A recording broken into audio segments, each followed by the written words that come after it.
ਗੋਲਡੀ ਬਰਾੜ ਨੇ ਖੁਦ ਇੱਕ ਵੱਡੇ ਜਰਨਲਿਸਟ ਦੇ ਕੋਲ ਮੰਨਿਆ ਕਿ ਜਦੋਂ ਭਗਵੰਤ ਮਾਨ ਦੇ ਪੇਜ ਦੇ ਉੱਪਰ ਮੈਂ ਉਹ ਐਡਵਰਟਾਈਜ਼ਮੈਂਟ ਦੇਖੀ ਕਿ ਸਿੱਧੂ ਮੂਸੇਵਾਲੇ ਦੀ ਸਿਕਿਉਰਿਟੀ ਹਟਾ ਦਿੱਤੀ ਹੈ ਤੇ ਮੈਂ ਤੁਰੰਤ ਕਹਿੰਦੇ ਕਿ ਇੱਕ ਸਾਡੀ ਟੀਮ ਦੇ ਸਾਡੇ ਗੈਂਗਸਟਰਾਂ ਨੂੰ ਫੋਨ ਕੀਤਾ ਕਿ ਭਾਈ ਹੁਣ ਮੌਕਾ ਮਿਲ ਗਿਆ ਸਿੱਧੂ ਮੂਸੇਵਾਲੇ ਨੂੰ ਮਾਰਨ ਦਾ। ਅਮਨ ਅਰੋੜਾ ਨੇ ਇਹ ਕਹਿਣ ਦੀ ਕੋਸ਼ਿਸ਼ ਕੀਤੀ ਕਿ ਉਹਦੀ ਸਿੱਧੂ ਮੂਸੇਵਾਲੇ ਦੀ ਮੌਤ ਦਾ ਜ਼ਿੰਮੇਵਾਰ ਕੋਈ ਹੋਰ ਨਹੀਂ, ਸਰਕਾਰ ਨਹੀਂ, ਅਸੀਂ ਨਹੀਂ, ਸਿੱਧੂ ਮੂਸੇਵਾਲਾ ਆਪਣੀ ਮੌਤ ਦਾ ਜ਼ਿੰਮੇਵਾਰ ਖੁਦ ਹੈ। ਸਿੱਧੂ ਮੂਸੇਵਾਲੇ ਦੇ ਕੋਲੇ 2 ਗਨਮੈਨ ਸੀ ਭਾਈ, ਉਹ ਨਾਲ ਕਿਉਂ ਨਹੀਂ ਲੈ ਕੇ ਗਿਆ?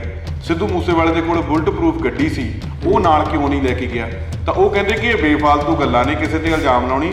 ਸਿੱਧੂ ਮੂਸੇਵਾਲੇ ਨੇ ਖੁਦ ਹੀ ਜਿਹੜੀ ਲਾਪਰਵਾਹੀ ਕੀਤੀ, ਇਹ ਕਹਿਣ ਦੀ ਉਹਨਾਂ ਦੀ ਕੋਸ਼ਿਸ਼ ਸੀਗੀ ਕਿ ਅਸੀਂ ਤਾਂ ਸਿਕਿਉਰਿਟੀ ਜਿਹੜੇ 2 ਗਨਮੈਨ ਵੀ ਦਿੱਤੇ ਹੀ ਹੋਏ ਸੀ, ਉਹ ਨਾਲ ਲੈ ਜਾਂਦਾ ਕਹਿੰਦੇ ਸਿੱਧੂ ਮੂਸੇਵਾਲਾ, ਤੇ ਬੁਲਟ ਪ੍ਰੂਫ ਗੱਡੀ ਕਿਉਂ ਨਹੀਂ ਲੈ ਕੇ ਗਿਆ? ਇਹ ਵੀ ਜਿਹੜੀ ਗੱਲਬਾਤ ਉਹ ਤਰਕ ਦਿੰਦੇ ਉੱਥੇ ਦਿਖਾਈ ਦਿੱਤੇ। ਕਾਂਗਰਸ ਤੇ 84 ਦਾ ਜਿਹੜਾ ਦਾਗ ਲੱਗ ਚੁੱਕਿਆ, ਅਕਾਲੀ ਦਲ ਤੇ ਬੇਅਦਬੀ ਦਾ ਜਿਹੜਾ ਦਾਗ ਲੱਗ ਚੁੱਕਿਆ, ਤੇ ਆਮ ਆਦਮੀ ਪਾਰਟੀ ਤੇ ਜਿਹੜਾ ਸਿੱਧੂ ਮੂਸੇਵਾਲੇ ਦਾ ਦਾਗ ਲੱਗ ਚੁੱਕਿਆ, ਉਹ ਕਦੇ ਨਹੀਂ ਮਿਟਣਾ, ਉਹ ਕਦੇ ਨਹੀਂ ਮਿਟਣਾ, ਉਹ ਲੱਗੇ ਦਾ ਲੱਗਿਆ ਹੀ ਰਹਿਣਾ ਹੈ। ਰਾਜਾ ਵੜਿੰਗ ਹੋਣੀ ਕਹਿੰਦੇ ਕਿ ਉਹਦੀਆਂ ਮਾਂ ਦੀਆਂ ਆਂਦਰਾਂ ਜਿਹੜੀਆਂ ਸਿੱਧੂ ਮੂਸੇਵਾਲੇ ਦੀਆਂ ਠੰਡੀਆਂ ਕਰ ਦਿਓ, ਉਹਦੇ ਜਿਹੜੇ ਦੋਸ਼ੀ ਨੇ ਉਹਨੂੰ ਫੜ ਕੇ ਆਂਦਰਾਂ ਜਿਹੜੀਆਂ ਉਹਦੀਆਂ ਠੰਡੀਆਂ ਕਰ ਦਿਓ। ਤੇ ਅਮਨ ਅਰੋੜਾ ਫਿਰ ਇਹੋ ਜਿਹਾ ਬਿਆਨ ਦਿੰਦੇ ਆ ਜਿਸ ਤੋਂ ਬਾਅਦ ਮੈਨੂੰ ਲੱਗਦਾ ਕਿ ਲੋਕਾਂ ਨੂੰ ਸੁਣ ਕੇ ਜਿਹੜਾ ਦੁੱਖ ਹੋਊਗਾ ਤੇ ਬੜੀ ਹੈਰਾਨੀ ਵੀ ਹੋਊਗੀ ਆਮ ਆਦਮੀ ਪਾਰਟੀ, ਤੇ ਮੈਨੂੰ ਲੱਗਦਾ ਪਛਤਾਉਣਗੇ ਵੀ ਕਿ ਅਸੀਂ ਇਹੋ ਜਿਹੇ ਬੰਦੇ ਚੁਣ ਲਏ। ਅਮਨ ਅਰੋੜਾ ਕਹਿੰਦਾ ਕਿ ਰਾਜਾ ਵੜਿੰਗ ਕਹਿੰਦੇ ਆ ਕਿ ਸਿੱਧੂ ਮੂਸੇਵਾਲੇ ਦੀ ਮਾਂ ਦੀਆਂ ਆਂਦਰਾਂ ਠੰਡੀਆਂ ਕਰ ਲਓ, ਉਹਦੇ ਬੰਦੇ, ਉਹਦੇ ਕਾਤਲ ਫੜ ਕੇ। ਕਹਿੰਦੇ ਠੀਕ ਹੈ, ਉਹਦੀਆਂ ਆਂਦਰਾਂ ਠੰਡੀਆਂ ਕਰ ਲੈਂਦੇ ਆ, ਤੇ ਕਹਿੰਦੇ ਫਿਰ ਅਸੀਂ ਉਹਦੀਆਂ ਵੀ ਆਂਦਰਾਂ ਠੰਡੀਆਂ ਕਰਨ ਵਾਲੇ ਪਾਸੇ ਨੂੰ ਤੁਰਾਂਗੇ। ਜਿਹੜਾ ਕਰਨ ਕਟਾਰੀਆ ਇੱਕ ਵਪਾਰੀ ਆਪਣੇ ਪਰਿਵਾਰ ਦੇ ਨਾਲ ਕਹਿੰਦੇ ਜਿਹੜੀ ਖੁਦਕੁਸ਼ੀ ਕਰ ਗਿਆ ਸੀਗਾ, ਤੇ ਉਹਦੀ ਪਤਨੀ ਨੇ ਕਿਹਾ ਕਿ ਇਹ ਡਿੰਪੀ ਵਿਨਾਇਕ ਤੇ ਰਾਜੇ ਵੜਿੰਗ ਦੇ ਕਰਕੇ ਇਹ ਕੁਝ ਹੋਇਆ, ਕਹਿੰਦੇ ਫਿਰ ਉਹਨਾਂ ਦੀਆਂ ਵੀ ਆਂਦਰਾਂ ਠੰਡੀਆਂ ਕਰਾਂਗੇ। ਸਪੀਕਰ ਸਾਹਿਬ ਤੁਸੀਂ ਰਾਜਾ ਵੜਿੰਗ ਨੂੰ ਪੁੱਛ ਕੇ ਬੁਲਾ ਕੇ ਜਿਹੜਾ ਚਾਹ ਪਿਆ ਕੇ ਪੁੱਛ ਲਓ ਵੀ ਜੇ ਅਸੀਂ ਉੱਧਰ ਨੂੰ ਤੁਰ ਪਏ ਤਾਂ ਤੂੰ ਸਲਾਖਾਂ ਪਿੱਛੇ ਹੋਏਗਾ। ਹੁਣ ਇੱਥੇ ਅਮਨ ਅਰੋੜੇ ਨੂੰ ਪੁੱਛਣ ਵਾਲੀ ਗੱਲ ਇਹ ਹੈ ਕਿ ਇਹਦਾ ਮਤਲਬ ਹਾਲੇ ਤੁਸੀਂ ਉਹਨਾਂ ਨੂੰ ਉੱਧਰਲੇ ਪਾਸੇ ਨੂੰ ਤੁਰੇ ਨਹੀਂ, ਜਾਂ ਤੁਸੀਂ ਤੁਰਨਾ ਨਹੀਂ ਚਾਹੁੰਦੇ, ਜਾਂ ਤੁਸੀਂ ਰਾਜਾ ਵੜਿੰਗ ਨੂੰ ਪੁੱਛ ਕੇ ਤੁਰਨਾ ਹੈ। ਇਹਦਾ ਮਤਲਬ ਕਿ ਤੁਸੀਂ ਇਨਸਾਫ ਜਿਹੜਾ ਉਹਦੇ ਵਿੱਚ ਦਿਵਾ ਨਹੀਂ ਰਹੇ, ਉਹਦੇ ਵਿੱਚ ਲਿਹਾਜ਼ਾਂ ਪੂਰ ਰਹੇ ਹੋ। ਜਿਹੜੀਆਂ ਬਹੁਤ ਅੱਜ ਕੱਲ੍ਹ ਚਰਚਾ ਹੈਗੀ ਹੈ, ਇੱਕ ਵੀਡੀਓ ਵੀ ਵਾਇਰਲ ਹੋਈ ਹੈ ਕਿ ਰਾਜਾ ਵੜਿੰਗ ਜਿਹੜੇ ਆ ਉਹ ਇਸ ਕਰਕੇ ਨਹੀਂ ਬੋਲਦੇ ਕਿ ਬੜਾ ਕੁਝ ਉਹਨਾਂ ਦੇ ਕੋਲੇ ਹੈਗਾ, ਕਿਤੇ ਕੋਈ ਇਹੋ ਜਿਹੀ ਸੈਟਿੰਗ ਤਾਂ ਨਹੀਂ ਹੈਗੀ। ਅਮਨ ਅਰੋੜਾ ਜੀ ਇਹ ਦੱਸ ਦਿਓ। ਸਿੱਧੂ ਮੂਸੇਵਾਲੇ ਦੀ ਮਾਤਾ ਨੂੰ ਇਨਸਾਫ ਦਿਵਾਉਣਾ ਵੀ ਜ਼ਰੂਰੀ ਹੈ, ਕਰਨ ਕਟਾਰੀਏ ਦੇ ਜਿਹੜੇ ਪਰਿਵਾਰ ਨੂੰ ਵੀ ਇਨਸਾਫ ਦਿਵਾਉਣਾ ਜ਼ਰੂਰੀ ਹੈ ਪਰਿਵਾਰ ਨੂੰ। ਤਾਂ ਅਮਨ ਅਰੋੜਾ ਜੀ ਨੂੰ ਦੱਸਣਾ ਚਾਹੀਦਾ ਸੀ ਕਿ ਉਸ ਵਾਲੇ ਪਾਸੇ ਨੂੰ ਤੁਰ ਕਿਉਂ ਨਹੀਂ ਗਏ, ਕਿ ਤੁਸੀਂ ਡਰਦੇ ਹੋ ਜਾਂ ਕੋਈ ਸੈਟਿੰਗ ਹੋਈ ਹੈ ਕਿ ਵਿਰੋਧੀ ਧਿਰ ਦਾ ਪ੍ਰਧਾਨ ਜਿਹੜਾ ਉਹ ਬੋਲੇ ਨਾ ਤੇ ਅਸੀਂ ਉੱਧਰ ਨੂੰ ਨਹੀਂ ਤੁਰਦੇ, ਤੇ ਤੁਸੀਂ ਸਿੱਧੂ ਮੂਸੇਵਾਲਾ ਦਾ ਰੌਲਾ ਨਾ ਪਾਓ। ਮੀਤ ਹੇਅਰ ਜਿਹੜੇ ਆ ਉਹ 1 ਸਾਲ ਦਾ ਜਿਹੜਾ ਉਹ 13 ਸਾਲ ਦਾ ਅੰਕੜਾ ਕੱਢ ਲਿਆ ਏ। ਕਹਿੰਦੇ ਕਿ ਇਸ ਸਾਲ ਦੇ ਵਿੱਚ ਇੰਨੇ ਕਤਲ, ਇਸ ਸਾਲ ਦੇ ਵਿੱਚ ਇੰਨੇ ਕਤਲ, ਇਸ ਸਾਲ ਦੇ ਵਿੱਚ ਇੰਨੇ ਕਤਲ। ਕਹਿੰਦੇ ਜੀ ਮੈਂ ਦੱਸਣਾ ਚਾਹੁੰਦਾ ਕਿ ਪਿਛਲੇ 13 ਸਾਲ ਤੋਂ ਪੰਜਾਬ ਦੇ ਅੰਦਰ ਰੋਜ਼ਾਨਾ ਐਵਰੇਜ 2 ਕਤਲ ਹੁੰਦੇ ਆ, ਉਹ ਕਹਿੰਦੇ। ਤੇ ਮੈਂ ਹੈਰਾਨ ਆ ਪੰਜਾਬੀਆਂ ਤੇ ਕਿ ਇਹੋ ਜਿਹੇ ਲੋਕਾਂ ਨੂੰ ਅਸੀਂ ਚੁਣਦੇ ਆ ਜਿਹੜੇ ਰੋਜ਼ਾਨਾ ਆਪ ਮੰਨ ਰਿਹਾ ਵਿਧਾਨ ਸਭਾ ਦੇ ਅੰਦਰ ਕਿ 13 ਸਾਲਾਂ ਤੋਂ ਸਾਲ ਇਹਨਾਂ ਨੇ ਆਪਣਾ ਵੀ ਜੋੜ ਲਿਆ। ਤੇ ਰਹੀ ਗੱਲ ਕੁਲਦੀਪ ਧਾਲੀਵਾਲ ਦੀ, ਕੁਲਦੀਪ ਧਾਲੀਵਾਲ ਜਿਹੜੇ ਉਹ ਪੂਰੇ ਟ੍ਰੇਨਡ ਹੋ ਚੁੱਕੇ ਆ ਭਗਵੰਤ ਮਾਨ ਦੇ ਕੋਲੋਂ ਰੌਲਾ ਰੱਪਾ ਪਾਉਣ ਦੇ ਵਿੱਚ, ਮੁੱਦੇ ਭੜਕਾਉਣ ਦੇ ਵਿੱਚ। ਵਿਧਾਨ ਸਭਾ ਦੇ ਵਿੱਚ ਭਗਵੰਤ ਮਾਨ ਦਾ ਹੋਣਾ ਖਲਿਆ ਨਹੀਂ, ਕਿਉਂਕਿ ਸਾਰੀ ਜਿਹੜੀ ਕਮੀ ਆ ਕੁਲਦੀਪ ਧਾਲੀਵਾਲ ਨੇ ਪੂਰੀ ਕਰਤੀ ਰੌਲਾ ਰੱਪਾ ਪਾ ਕੇ, ਮੁੱਦੇ ਭਟਕਾ ਕੇ।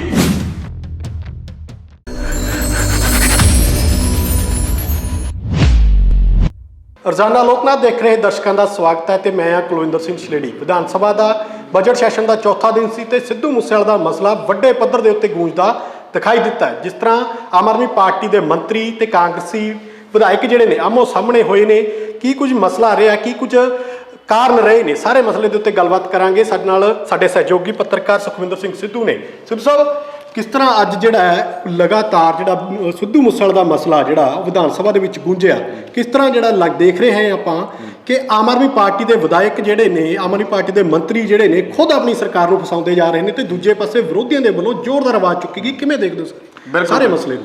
ਬਿਲਕੁਲ, ਦੇਖੋ ਅੱਜ ਹੁਣ ਤੱਕ ਦਾ ਜਿਹੜਾ ਸੈਸ਼ਨ ਹੈ ਤਕਰੀਬਨ 1 ਜਿਹੜਾ ਵੱਜ ਚੁੱਕਿਆ ਜਦ ਤੱਕ ਆਪਾਂ ਜਿਹੜਾ ਪ੍ਰੋਗਰਾਮ ਕਰ ਰਹੇ ਹਾਂ। ਤਾਂ ਉਸ ਸੈਸ਼ਨ ਦੇ ਵਿੱਚ ਜਿੱਥੇ ਵਿਰੋਧੀ ਜਿਹੜੇ ਆ ਉਹ ਸਰਕਾਰ ਨੂੰ ਘੇਰ ਰਹੇ ਆ, ਤੇ ਉੱਥੇ ਹੀ ਸਰਕਾਰ ਦੇ ਆਪਣੇ ਮੰਤਰੀ ਅਮਨ ਅਰੋੜਾ ਜਿਹੜੇ ਆ ਉਹ ਵਿਰੋਧੀ ਧਿਰ ਦੇ ਨਾਲੋਂ ਵੀ ਜ਼ਿਆਦਾ ਜਿਹੜੀ ਆਪਣੀ ਸਰਕਾਰ ਨੂੰ ਫਸਾਉਂਦੇ ਨਜ਼ਰ ਆ ਰਹੇ ਆ, ਖਾਸ ਕਰਕੇ ਸਿੱਧੂ ਮੂਸੇਵਾਲੇ ਦੇ ਮਾਮਲੇ ਤੇ ਇੱਕ ਹੋਰ ਜਿਹੜਾ ਫਰੀਦਕੋਟ ਦੇ ਵਿੱਚ ਇੱਕ ਜਿਹੜਾ ਕਰਨ ਕਟਾਰੀਆ ਨਾਮ ਦਾ ਜਿਹੜਾ ਇੱਕ ਵਪਾਰੀ ਸੀਗਾ, ਉਹ ਜਿਹੜਾ ਉਹ ਮਰ ਗਿਆ ਸੀਗਾ, ਆਤਮ ਹੱਤਿਆ ਉਹਨਾਂ ਨੇ ਕਰ ਲਈ ਸੀਗੀ। ਉਸ ਵਾਲੇ ਮੁੱਦੇ ਤੇ ਵੀ ਸਰਕਾਰ ਨੂੰ ਫਸਾਇਆ। ਉਹ ਤੇ ਕਿਵੇਂ ਫਸਾਇਆ, ਸਿੱਧੂ ਮੂਸੇਵਾਲੇ ਤੇ ਕਿਵੇਂ ਫਸਾਇਆ, ਉਹ ਆਪਾਂ ਜਿਹੜੀ ਗੱਲ ਦੀ ਸ਼ੁਰੂਆਤ ਕਰਦੇ ਹਾਂ। ਤੇ ਕੁਲਦੀਪ ਸਿੰਘ ਧਾਲੀਵਾਲ ਦਾ ਵੀ ਜ਼ਿਕਰ ਅੱਜ ਜਿਹੜਾ ਉਹ ਬੜਾ ਜ਼ਰੂਰੀ ਹੈ। ਆਪਾਂ 2 ਦਿਨ ਹੋ ਗਏ ਗੱਲਬਾਤ ਕਰ ਰਹੇ ਸੀਗੇ ਕਿ ਭਗਵੰਤ ਮਾਨ ਜਿਹੜੇ ਹੈ ਉਹ ਇਸ ਤਰੀਕੇ ਦੀ ਗੱਲਬਾਤ ਵਿਧਾਨ ਸਭਾ ਦੇ ਵਿੱਚ ਕਰ ਰਹੇ ਹੈ ਜਿਹਦੇ ਨਾਲ ਜਿਹੜਾ ਮਾਹੌਲ ਜਿਹੜਾ ਉੱਥੇ ਜੋ ਬਣ ਰਿਹਾ, ਆਪਾਂ ਸਾਰੀ ਗੱਲਬਾਤ ਦੱਸ ਰਹੇ ਸੀ। ਅੱਜ ਭਗਵੰਤ ਮਾਨ ਹੈ ਨਹੀਂ ਸੀ ਵਿਧਾਨ ਸਭਾ ਦੇ ਅੰਦਰ, ਤੇ ਭਗਵੰਤ ਮਾਨ ਦੀ ਜਿਹੜੀ ਖਾਨਾ ਪੂਰਤੀ ਜਿਹੜੀ ਕੁਲਦੀਪ ਧਾਲੀਵਾਲ ਨੇ ਕਰ ਦਿੱਤੀ ਹੈ। ਜਿਹੜੀ ਰਹਿੰਦੀ ਕਸਰ ਸੀ ਭਗਵੰਤ ਮਾਨ ਦੀ, ਅੱਜ ਵਿਧਾਨ ਸਭਾ ਦੇ ਵਿੱਚ ਭਗਵੰਤ ਮਾਨ ਨਾ ਹੋਣ ਦੇ ਕਰਕੇ ਰਹਿੰਦੀ ਕਸਰ ਜਿਹੜੀ ਅੱਜ ਕੁਲਦੀਪ ਧਾਲੀਵਾਲ ਨੇ ਕੱਢਤੀ। ਉਹ ਕਿਵੇਂ ਕੱਢਦੀ ਆਪਾਂ ਉਹ ਵੀ ਜਿਹੜੀ ਇੱਕ ਕਰਕੇ ਦੱਸਦੇ ਹਾਂ। ਹੋਇਆ ਕੀ ਕਿ ਜਿਹੜਾ ਮਸਲਾ ਸ਼ੁਰੂ ਹੁੰਦਾ ਹੈ ਉਹ ਸਿੱਧੂ ਮੂਸੇਵਾਲੇ ਦੇ ਮਾਮਲੇ ਨੂੰ ਲੈ ਕੇ ਸੁਖਪਾਲ ਸਿੰਘ ਖਹਿਰਾ ਹੋਣੀ ਆ ਜਿਹੜੇ ਉਹ ਮਾਮਲਾ ਚੱਕਦੇ ਆ। ਸੁਖਪਾਲ ਸਿੰਘ ਖਹਿਰੇ ਹੁਣੀ ਕਹਿੰਦੇ ਕਿ ਸਾਡੇ ਲੀਡਰ ਆਫ ਆਪੋਜੀਸ਼ਨ ਦੇ ਕੋਲੇ ਉਹਨਾਂ ਦੇ ਜਿਹੜਾ ਪਰਿਵਾਰ ਆਇਆ ਸੀਗਾ, ਉਹ ਪਰਿਵਾਰ ਆਇਆ ਤੇ ਉਹ ਕਹਿੰਦੇ ਕਿ ਜਿਹੜੇ ਅਸਲੀ ਮਾਸਟਰਮਾਈਂਡ ਬੰਦੇ ਆ ਉਹ ਜਿਹੜੇ ਉਹ ਫੜੇ ਨਹੀਂ ਜਾ ਰਹੇ। ਕੁਲਦੀਪ ਧਾਲੀਵਾਲ ਹੁਣੀ ਹੋਰ ਜਿਹੜੇ ਬੜੇ ਬੰਦੇ ਆ ਉਹ ਉੱਠ ਕੇ ਗੱਲ ਕਹਿੰਦੇ ਆ ਜੀ ਬੜੇ ਉਹਨਾਂ ਦੇ ਵਿੱਚ ਗ੍ਰਿਫਤਾਰੀਆਂ ਜਿਹੜੀਆਂ ਹੋ ਗਈਆਂ ਨੇ ਤੇ ਪਹਿਲਾਂ ਇੰਨੇ ਕਿਸੇ ਮਾਮਲੇ ਦੇ ਵਿੱਚ ਜਿਹੜੇ ਉਹ ਬੰਦੇ ਫੜੇ ਨਹੀਂ ਗਏ। ਤੇ ਵਿਰੋਧੀ ਧਿਰ ਦਾ ਤਰਕ ਇਹ ਹੈ ਕਿ ਭਾਈ ਅਸਲੀ ਬੰਦੇ ਜਿਹੜੇ ਆ ਉਹ ਫੜੋ, ਕਿ ਜਿਵੇਂ ਸੀਐਮ ਦੇ ਮੀਡੀਆ ਐਡਵਾਈਜ਼ਰ ਹੋ ਗਏ। ਸੀਐਮ ਦੇ ਮੀਡੀਆ ਐਡਵਾਈਜ਼ਰ ਨੇ ਕਹਿੰਦੇ ਕਿ ਇੱਕ ਪੋਸਟ ਪਾਈ ਸੀਗੀ ਜਿਹਦੇ ਵਿੱਚ ਉਹਨਾਂ ਨੇ ਲਿਖਿਆ ਸੀ ਫਲਾਣੇ ਬੰਦੇ ਦੀ ਸਣੇ ਸਿੱਧੂ ਮੂਸੇਵਾਲੇ ਦੀ ਸਿਕਿਉਰਿਟੀ ਜਿਹੜੀ ਹਟਾ ਦਿੱਤੀ ਹੈ। ਤੇ ਪ੍ਰਤਾਪ ਸਿੰਘ ਬਾਜਵਾ ਨੇ ਇਹ ਵੀ ਤਰਕ ਦਿੱਤਾ ਹੈ, ਕਹਿੰਦੇ ਕਿ ਗੋਲਡੀ ਬਰਾੜ ਨੇ ਖੁਦ ਇੱਕ ਵੱਡੇ ਜਰਨਲਿਸਟ ਦੇ ਕੋਲ ਮੰਨਿਆ ਕਿ ਜਦੋਂ ਭਗਵੰਤ ਮਾਨ ਦੇ ਪੇਜ ਦੇ ਉੱਪਰ ਮੈਂ ਉਹ ਐਡਵਰਟਾਈਜ਼ਮੈਂਟ ਦੇਖੀ ਕਿ ਸਿੱਧੂ ਮੂਸੇਵਾਲੇ ਦੀ ਸਿਕਿਉਰਿਟੀ ਹਟਾ ਦਿੱਤੀ ਹੈ ਤੇ ਮੈਂ ਤੁਰੰਤ ਕਹਿੰਦੇ ਕਿ ਇੱਕ ਸਾਡੀ ਟੀਮ ਦੇ ਸਾਡੇ ਗੈਂਗਸਟਰਾਂ ਨੂੰ ਫੋਨ ਕੀਤਾ ਕਿ ਭਾਈ ਹੁਣ ਮੌਕਾ ਮਿਲ ਗਿਆ ਸਿੱਧੂ ਮੂਸੇਵਾਲੇ ਨੂੰ ਮਾਰਨ ਦਾ। ਤੇ ਕਹਿੰਦੇ ਕਿ ਉਹਨਾਂ ਨੇ ਰਾਤੋਂ ਰਾਤ ਤਿਆਰੀ ਕਰ ਲਈ। ਰਾਤੋਂ ਰਾਤ ਤਿਆਰੀ ਕਰਨ ਦੇ ਚੱਕਰ ਦੇ ਵਿੱਚ ਦੂਜੇ ਦਿਨ ਹੀ ਜਿਹੜੇ ਸਿੱਧੂ ਮੂਸੇਵਾਲੇ ਨੂੰ ਮੌਤ ਦੇ ਘਾਟ ਜਿਹੜਾ ਉਤਾਰ ਦਿੱਤਾ। ਪਰ ਦੂਜੇ ਪਾਸੇ ਦੇਖੋ ਤਰਕ ਅਮਨ ਅਰੋੜਾ ਦਾ ਆਉਂਦਾ। ਅਮਨ ਅਰੋੜਾ ਕਹਿੰਦੇ ਕਿ ਭਾਈ ਜਿਸ ਤਰੀਕੇ ਦੀ ਉਹਨਾਂ ਨੇ ਉੱਥੇ ਵਰਡਿੰਗ ਯੂਜ਼ ਕੀਤੀ, ਜਿਸ ਤਰੀਕੇ ਦੇ ਨਾਲ ਉਹਨਾਂ ਨੇ ਅਮਨ ਅਰੋੜਾ ਨੇ ਇਹ ਕਹਿਣ ਦੀ ਕੋਸ਼ਿਸ਼ ਕੀਤੀ ਕਿ ਉਹਦੀ ਸਿੱਧੂ ਮੂਸੇਵਾਲੇ ਦੀ ਮੌਤ ਦਾ ਜ਼ਿੰਮੇਵਾਰ ਕੋਈ ਹੋਰ ਨਹੀਂ, ਸਰਕਾਰ ਨਹੀਂ, ਅਸੀਂ ਨਹੀਂ, ਸਿੱਧੂ ਮੂਸੇਵਾਲਾ ਆਪਣੀ ਮੌਤ ਦਾ ਜ਼ਿੰਮੇਵਾਰ ਖੁਦ ਹੈ। ਇਹ ਜਤਾਉਣ ਦੀ ਜਿਹੜੀ ਕੋਸ਼ਿਸ਼ ਅਮਨ ਅਰੋੜੇ ਨੇ ਕੀਤੀ। ਕਿਵੇਂ? ਕਹਿੰਦੇ ਕਿ ਸਿੱਧੂ ਮੂਸੇਵਾਲੇ ਦੇ ਕੋਲੇ 2 ਗਨਮੈਨ ਸੀ ਭਾਈ, ਉਹ ਨਾਲ ਕਿਉਂ ਨਹੀਂ ਲੈ ਕੇ ਗਿਆ? ਸਿੱਧੂ ਮੂਸੇਵਾਲੇ ਦੇ ਕੋਲ ਬੁਲਟ ਪ੍ਰੂਫ ਗੱਡੀ ਸੀ, ਉਹ ਨਾਲ ਕਿਉਂ ਨਹੀਂ ਲੈ ਕੇ ਗਿਆ? ਤਾਂ ਉਹ ਕਹਿੰਦੇ ਕਿ ਇਹ ਬੇਫਾਲਤੂ ਗੱਲਾਂ ਨੇ, ਕਿਸੇ ਤੇ ਇਲਜ਼ਾਮ ਲਾਉਣੀ। ਸਿੱਧੂ ਮੂਸੇਵਾਲੇ ਨੇ ਖੁਦ ਹੀ ਜਿਹੜੀ ਲਾਪਰਵਾਹੀ ਕੀਤੀ ਇਹ ਕਹਿਣ ਦੀ ਉਹਨਾਂ ਦੀ ਕੋਸ਼ਿਸ਼ ਸੀਗੀ ਕਿ ਅਸੀਂ ਤਾਂ ਸਿਕਿਉਰਿਟੀ ਜਿਹੜੇ 2 ਗਨਮੈਨ ਵੀ ਦਿੱਤੇ ਹੀ ਹੋਏ ਸੀ, ਉਹ ਨਾਲ ਲੈ ਜਾਂਦਾ ਕਹਿੰਦੇ ਸਿੱਧੂ ਮੂਸੇਵਾਲਾ, ਤੇ ਬੁਲਟ ਪ੍ਰੂਫ ਗੱਡੀ ਕਿਉਂ ਨਹੀਂ ਲੈ ਕੇ ਗਿਆ? ਇਹ ਵੀ ਜਿਹੜੀ ਗੱਲਬਾਤ ਉਹ ਤਰਕ ਦਿੰਦੇ ਉੱਥੇ ਦਿਖਾਈ ਦਿੱਤੇ। ਪਰ ਉਧਰ ਦੂਜੇ ਪਾਸੇ ਫਿਰ ਉਹਨਾਂ ਨੇ ਘੇਰਿਆ ਪ੍ਰਤਾਪ ਸਿੰਘ ਬਾਜਵਾ ਹੋਰਾਂ ਨੇ। ਉਹ ਕਹਿੰਦੇ ਕਿ ਭਾਈ ਤੁਹਾਡੇ ਮੁੱਖ ਮੰਤਰੀ ਸਾਹਿਬ ਹੋਰਾਂ ਨੇ ਤਾਂ ਜਿਹੜੀ ਪ੍ਰੈਸ ਕਾਨਫਰੰਸ ਕੀਤੀ, ਤੁਹਾਨੂੰ ਯਾਦ ਹੋਣਾ ਕਿ ਭਗਵੰਤ ਮਾਨ ਹੋਰਾਂ ਨੇ ਪ੍ਰੈਸ ਕਾਨਫਰੰਸ ਕੀਤੀ ਜਿਹਦੇ ਵਿੱਚ ਕਿਹਾ ਕਿ ਸਾਡੀ ਪੁਲਿਸ ਨੇ ਫਲਾਣੇ ਪੁਲਿਸ ਦੀ ਮਦਦ ਦੇ ਨਾਲ ਗੋਲਡੀ ਬਰਾੜ ਫੜ ਲਿਆ। ਜਦੋਂ ਆਪਾਂ ਦੇਖਿਆ ਕਿ ਗੋਲਡੀ ਬਰਾੜ ਦੀਆਂ ਤਾਂ ਵੀਡੀਓ ਲਗਾਤਾਰ ਵਾਇਰਲ ਹੋ ਰਹੀਆਂ, ਆਡੀਓ ਲਗਾਤਾਰ ਵਾਇਰਲ ਹੋ ਰਹੀਆਂ ਨੇ, ਆਡੀਓ ਕਿਤੇ ਕਿਹਦੇ ਨਾਲ ਗੱਲ ਕਰਦਾ, ਕਿਤੇ ਕਿਹਦੇ ਨਾਲ ਗੱਲ ਕਰਦਾ। ਭਗਵੰਤ ਮਾਨ ਸਾਹਿਬ ਉਹਦੇ ਵਿੱਚ ਜਿਹੜਾ ਉਹ ਜਵਾਬ ਨਹੀਂ ਦੇ ਸਕੇ। ਤਾਂ ਇਸ ਪੂਰੇ ਮਸਲੇ ਤੇ ਅਮਨ ਅਰੋੜੇ ਦੀ ਇੱਕ ਹੋਰ ਜਿਹੜੀ ਗੱਲ ਬੜੀ ਜਿਹੜੀ ਸਾਹਮਣੇ ਆਈ। ਅਮਨ ਅਰੋੜਾ ਕਹਿੰਦਾ ਕਿਉਂਕਿ ਰਾਜਾ ਵੜਿੰਗ ਹੋਣੀ ਕਹਿੰਦੇ ਕਿ ਉਹਦੀਆਂ ਮਾਂ ਦੀਆਂ ਆਂਦਰਾਂ ਜਿਹੜੀਆਂ ਸਿੱਧੂ ਮੂਸੇਵਾਲੇ ਦੀਆਂ ਠੰਡੀਆਂ ਕਰ ਦਿਓ, ਉਹਦੇ ਜਿਹੜੇ ਦੋਸ਼ੀ ਨੇ ਉਹਨੂੰ ਫੜ ਕੇ ਆਂਦਰਾਂ ਜਿਹੜੀਆਂ ਉਹਦੀਆਂ ਠੰਡੀਆਂ ਕਰ ਦਿਓ। ਤੇ ਅਮਨ ਅਰੋੜਾ ਫਿਰ ਇਹੋ ਜਿਹਾ ਬਿਆਨ ਦਿੰਦੇ ਆ ਜਿਸ ਤੋਂ ਬਾਅਦ ਮੈਨੂੰ ਲੱਗਦਾ ਕਿ ਲੋਕਾਂ ਨੂੰ ਸੁਣ ਕੇ ਜਿਹੜਾ ਦੁੱਖ ਹੋਊਗਾ ਤੇ ਬੜੀ ਹੈਰਾਨੀ ਵੀ ਹੋਊਗੀ ਆਮ ਆਦਮੀ ਪਾਰਟੀ, ਤੇ ਮੈਨੂੰ ਲੱਗਦਾ ਪਛਤਾਉਣਗੇ ਵੀ ਕਿ ਅਸੀਂ ਇਹੋ ਜਿਹੇ ਬੰਦੇ ਚੁਣ ਲਏ। ਅਮਨ ਅਰੋੜਾ ਕਹਿੰਦਾ ਕਿ ਰਾਜਾ ਵੜਿੰਗ ਕਹਿੰਦੇ ਆ ਕਿ ਸਿੱਧੂ ਮੂਸੇਵਾਲੇ ਦੀ ਮਾਂ ਦੀਆਂ ਆਂਦਰਾਂ ਠੰਡੀਆਂ ਕਰ ਲਓ, ਉਹਦੇ ਬੰਦੇ ਉਹਦੇ ਕਾਤਲ ਫੜ ਕੇ। ਕਹਿੰਦੇ ਠੀਕ ਹੈ, ਉਹ ਉਹਦੀਆਂ ਆਂਦਰਾਂ ਠੰਡੀਆਂ ਕਰ ਲੈਂਦੇ ਆ, ਤੇ ਕਹਿੰਦੇ ਫੇਰ ਅਸੀਂ ਉਹਦੀਆਂ ਵੀ ਆਂਦਰਾਂ ਠੰਡੀਆਂ ਕਰਨ ਵਾਲੇ ਪਾਸੇ ਨੂੰ ਤੁਰਾਂਗੇ ਜਿਹੜਾ ਕਰਨ ਕਟਾਰੀਆ ਇੱਕ ਵਪਾਰੀ ਆਪਣੇ ਪਰਿਵਾਰ ਦੇ ਨਾਲ ਕਹਿੰਦੇ ਜਿਹੜੀ ਖੁਦਕੁਸ਼ੀ ਕਰ ਗਿਆ ਸੀਗਾ, ਤੇ ਉਹਦੀ ਪਤਨੀ ਨੇ ਕਿਹਾ ਕਿ ਇਹ ਡਿੰਪੀ ਵਿਨਾਇਕ ਤੇ ਰਾਜੇ ਵੜਿੰਗ ਦੇ ਕਰਕੇ ਇਹ ਕੁਝ ਹੋਇਆ। ਕਹਿੰਦੇ ਫਿਰ ਉਹਨਾਂ ਦੀਆਂ ਵੀ ਆਂਦਰਾਂ ਠੰਡੀਆਂ ਕਰਾਂਗੇ।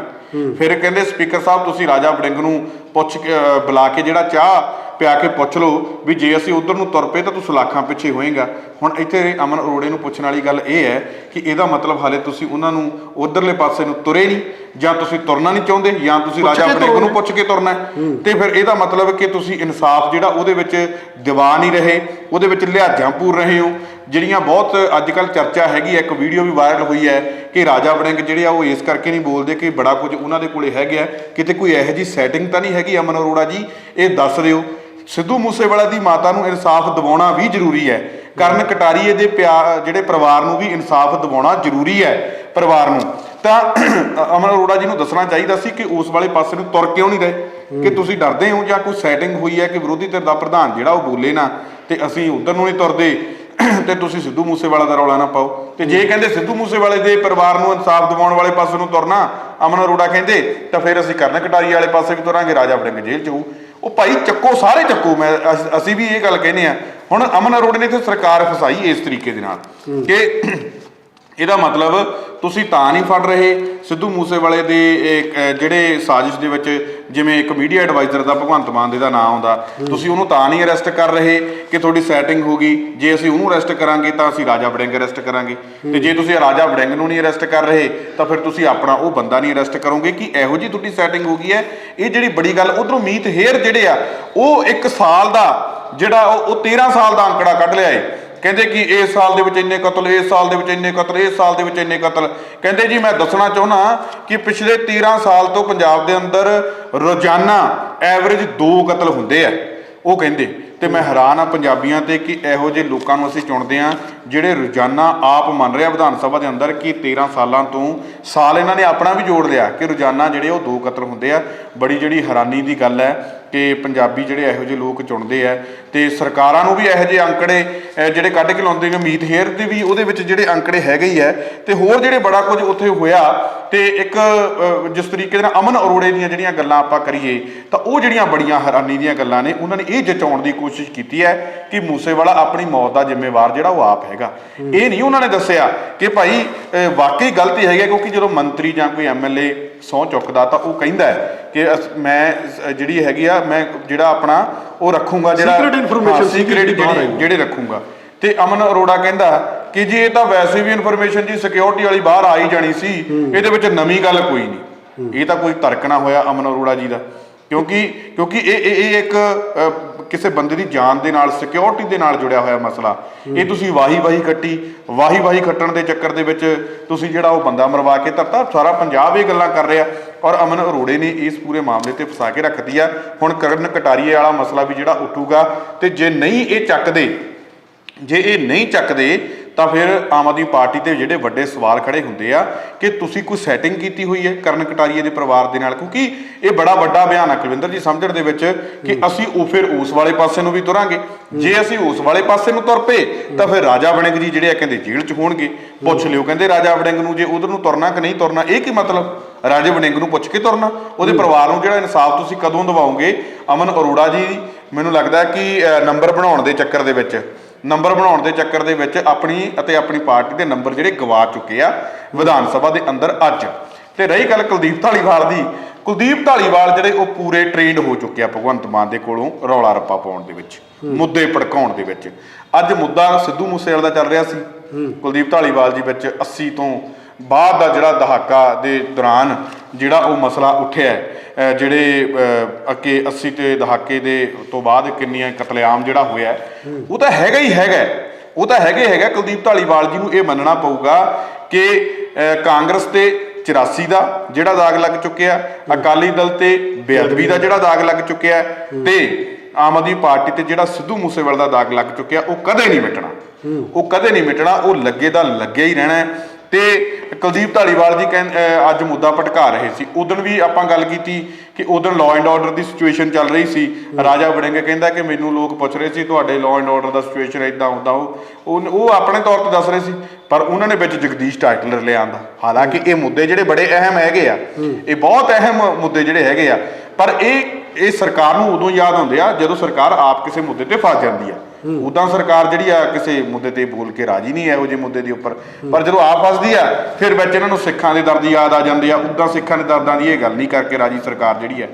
ਉਦਾਂ ਉਹ ਬੰਦੀ ਸਿੰਘਾਂ ਵਾਲੇ ਜਿਹੜੇ ਉਦੋਂ ਆਏ ਸੀਗੇ ਉਹਦੇ ਤੇ ਵੀ ਇਹਨਾਂ ਨੇ ਕੋਈ ਉਦੋਂ ਬਿੱਲ ਤੇ ਕੁਛ ਕੀਤਾ ਨਹੀਂ ਗਾ, ਹਨਾ। ਜਿਹੜਾ ਅਕਾਲੀ ਦਲ ਜਿਹੜਾ ਬਿੱਲ ਲੈ ਕੇ ਆਇਆ ਸੀ ਉਹ ਵੀ ਜਿਹੜਾ ਉਹ ਨਾ ਮੰਨਣਯੋਗ ਪ੍ਰਸਤਾਵ ਨਾ ਮਨਜ਼ੂਰ ਜਿਹੜਾ ਕਰ ਦਿੱਤਾ।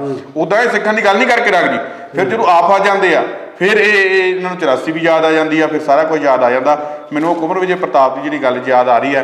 ਕੁੰਵਰ ਵਿਜੇ ਪ੍ਰਤਾਪ ਕਹਿੰਦਾ ਹੁਣ ਜਿਹੜਾ ਬੇਅਦਬੀ ਦਾ ਮੁੱਦਾ ਇਹ 200 ਸਾਲ ਤੱਕ ਪੰਜਾਬ ਦੀ ਤੇ ਭਾਰਤ ਦੀ ਰਾਜਨੀਤੀ ਨੂੰ ਪ੍ਰਭਾਵਿਤ ਕਰੂਗਾ।